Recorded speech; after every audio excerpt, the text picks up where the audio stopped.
So we're talking about the four plays that are left over. They're Visible Dimensions, People Without Souvenir, Chanel's Red Yaya, and It Turns Out to Be Here. I read them out of order with the rest of the sequence, but now I'm all caught up. So we'll speak of Invisible Dimensions first. It's a interesting play in the sense that the title sort of misleads you into thinking that maybe it'd be on a more scientific topic, but it's more about this loser Duke Aaron Mitchell. So I want you to speak about first the central character there. And the one thing I noticed throughout these four plays, and really throughout the entirety of your dramatic corpus, is that Duke has a few monologues here, but it seems like every central character generally has a monologue. And I can't think of the last time where Danny was the central character. He may be the second most important character, the third most important character. But outside of the early plays, I'm not sure if you could make an argument that he is the main head of the play.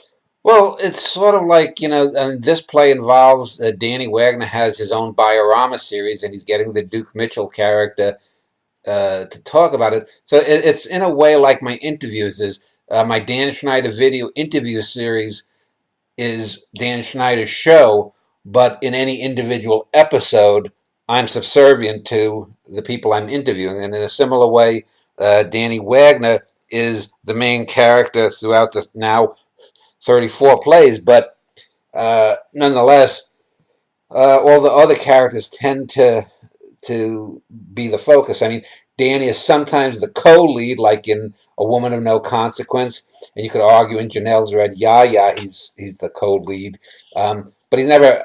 I don't think there's any particular play where he is the lead, and that's because since Danny Wagner is my stand-in, Danny is observing these other people, and it's about these other people, and the Duke Mitchell character is based upon, and I won't use the real name, but if you look on my Biorama, Duke Mitchell, there's a fellow with a similar name to Duke Mitchell, and that's who it's obviously based upon. I thought of some of the more important characters to the Duke Mitchell is his wife. Is her name pronounced Vega or Vega? Vega.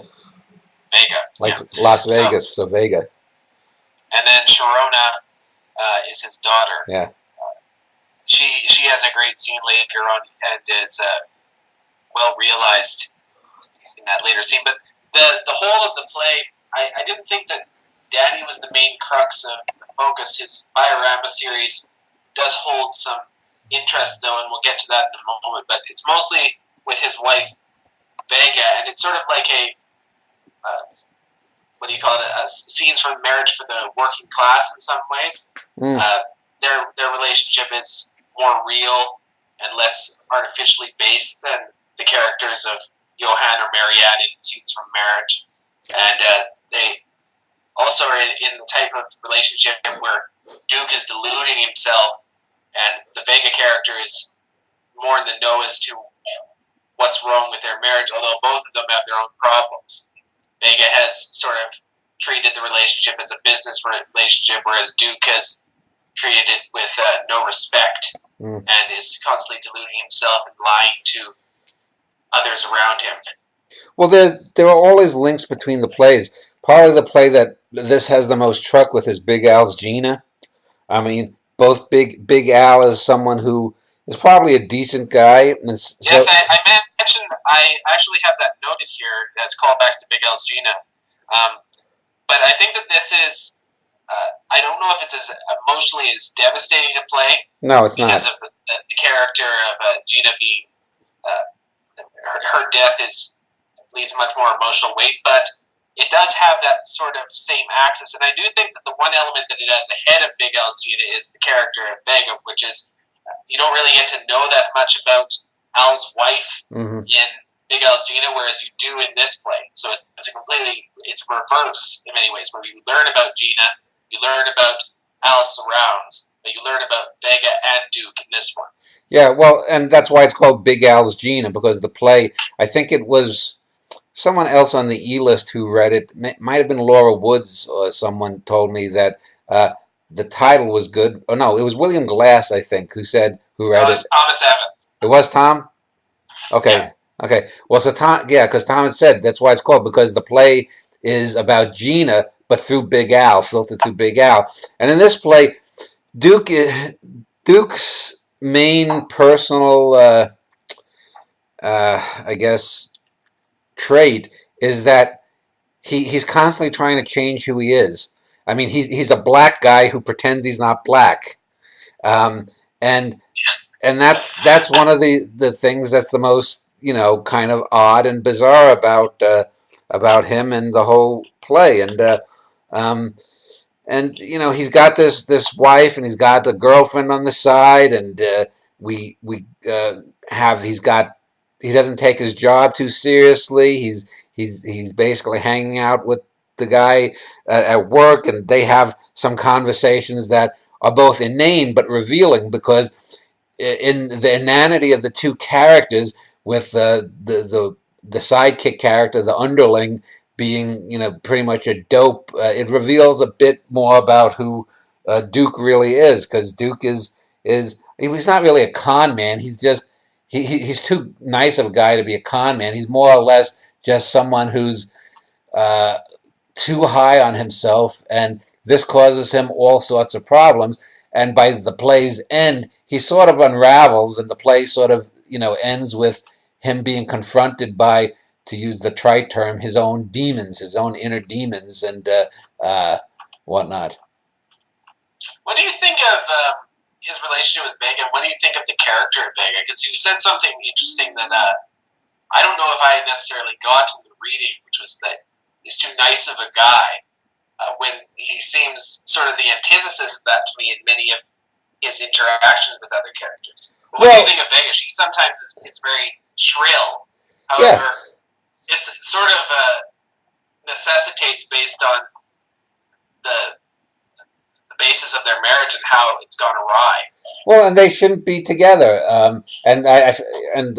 I don't, since I don't have my other computer and whatnot. As I said, I forget what's the name of his girlfriend. What do I call her? His girlfriend. Let me look at your as you speak. Yeah. So So I mean, he's a nice guy in the sense that he's not abusive. He's not necessarily a drunk. He just sort of is one of these people who is so high on himself. He's probably a, a minor narcissist. I think Jessica would call it. There's a term for narcissists who don't realize they're narcissists. I think it's like called a lesser narcissist or something. And so he's probably something like that. Vega is the live-in girlfriend, and Yeah. Ruda is the wife. Right, that's right. Yeah, it wasn't Vega. Yeah, it's Ruda is the wife. That's right. And so yeah, Ruda is sort of and if you go back to Big Al's Gina, Big Al's wife is sort of a ball buster too, and Ruda is probably a ball buster, and the daughter Sharona has minor scenes. But I think the whole Duke character, and this is a play I wrote about 3 or 4 months ago now. The Duke character is a character that uh, he's sort of this.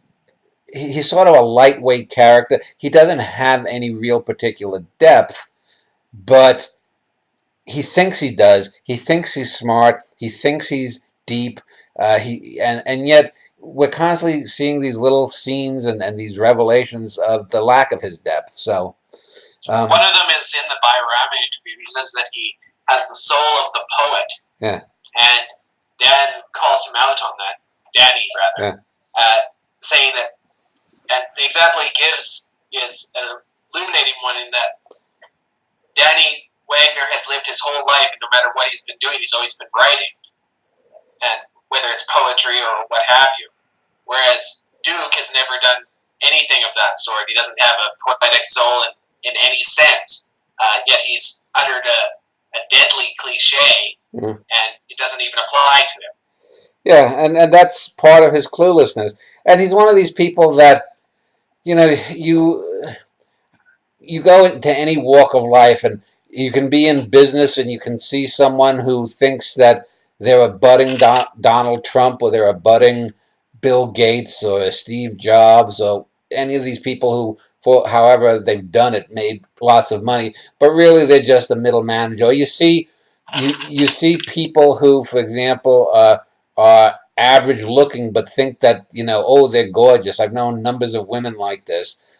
You see people who think they're smart. You can go on Twitter or anywhere online, and you get people, some of them who are a bit smart, but not nearly as smart as they think they are. But if you were to remove their computers from them and they couldn't Google, well, you'd see how little they do know. And Duke is one of these kinds of people that probably uh, is one of these people who goes online. He probably argues on web boards and blogs and whatnot, and but without his trusty keyboard at night, and he's probably doing this while he's being paid on the job. Without that, nothing's going to really. He's never going to make any kind of impact, and that's basically who he is, for better or worse. I think that you also have something of a essaic drama in that many of the points that have been propped up in your earlier essays show up here in a different context, usually in a much more straightforward and colloquial way of saying it. I think of, I'll read this to you as I'm happy, but I've seen an iteration of this text in many of your essays. I think history shows when the Democrats nominate a charismatic leader, Obama, Clinton, Bill Clinton, LBJ, JFK, FDR, they win. This is a center-left country, despite what the right wing believes and says.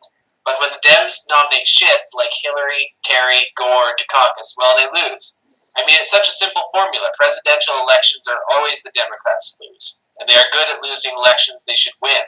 I think it's the primary shit that kills them. If you look at the 50 years before and after primaries started, there are progressively worse and worse candidates to choose from. And this is because most people are idiots. They vote for celebrities like Trump or Reagan, or they vote for losers like Kerry and Dukakis, McCain and Dole. I mean, you can't tell me most people wanted Trump or the Bushes. Even Reagan, I mean. You and I are old enough to remember how bad the 80s got after the promise of the 60s and 70s. And that's a statement that has appeared in many of your political essays and even in the sides and tangential points in, say, a filmic essay. Mm-hmm. Yeah, and well, I mean, this is some plays serve one purpose or another. This is a portrait of Duke, but because he, and it's probably also because he's a male character. Out of the 34 plays, I think there's only a little 3 or 4 primarily male characters that take precedence. Big Al, the Henry Miller character in the Beethoven play, the crazy guy in Features, and maybe the Honey of Common Summer. Maybe there's and Tommy McLean. So there's maybe only 5 or 6 male-centric plays. The other 28 or so, 27 or 28, are female. So females dominate. And I don't want to necessarily do the same kind of stuff that other people have with male characters. When I've done male characters, for example, in fiction, they are more typically male characters in that they are well, for example, like a Norwegian in the Family is a book of men, a novel of men, and it's a way to sort of broaden the palette a bit. And this is a play that I have to say is not one of my favorite plays. It's a play I wouldn't say I outright dislike it, but I mean I think there are some great elements to it. But it's a play that I myself don't particularly like. But there certainly could be great adaptations of it for the stage, and the reason is probably because it may be a bit on the cerebral side, but in a good sense. But it's a kind of character. Sometimes you have to write things to get through them. I've written poems. I've written whole novels because I wanted to do it. When I did the novel The Scorpion Swam, Initially, that started out, I was going to be a book focused on Michael Faraday, and I eventually trimmed the Faraday character back into just a heroic figure that's looked up to by Henry Matsumi. So that whole book changed it. But the process of sort of shrinking my initial idea for the book made me not particularly like the book, even though I like the Henry Matsumi character. And then, for different reasons, I guess, and I guess I haven't really thought it through, this is now a play that is one of my personal favorites, but it does serve the purpose of what I was trying to do, and so I can't really say anything particularly negative about it. I think the ending is quite interesting. You mentioned the last time we talked a later play I did, a couple of 2 or 3 plays later. I used actually the same exact last line in the last line of this play, just like the later play, but in totally different contexts, which is an interesting thing to view or read or experience, I guess. Yeah, it is, because they end with the exact same words, but they mean totally different things. Yeah. The other thing, too, is you earlier mentioned titles, a novel of men. Speaking of titles, they're visible dimensions. If you just do a Control F search and you look up dimensions, you can't find any asides on dimensions, which is a nice subversion of that title. So it's much more an ironic title than it would otherwise be stated. There's no callback to it in the play. Well, yeah, and not only that, but the visible dimensions does come from a poem. I forget. It comes from the Jeffers Yeah, poem. the Jeffers. It was Jeffers. But that's also one of the ironic things too, is because you would think you would get deeper people, but this is a play that is plumbing essentially automatonic, not if not automatonic, very shallow people. Duke, his wife, his lover, even the people he works with, they're not the best and brightest of society, and so there's not really much dimension to plumb. There's not a lot of shading. There's not a lot of and whatnot. So there is certainly an irony about that. Just as a side too, you mentioned the book A River Runs Through It. I think you've mentioned it twice now in the dramas that I've read from you. What are your thoughts on A River Runs Through It? Just as again as an aside. Oh, the differences between the novella and the film. Well, the novella is obviously better. I mean, it's. I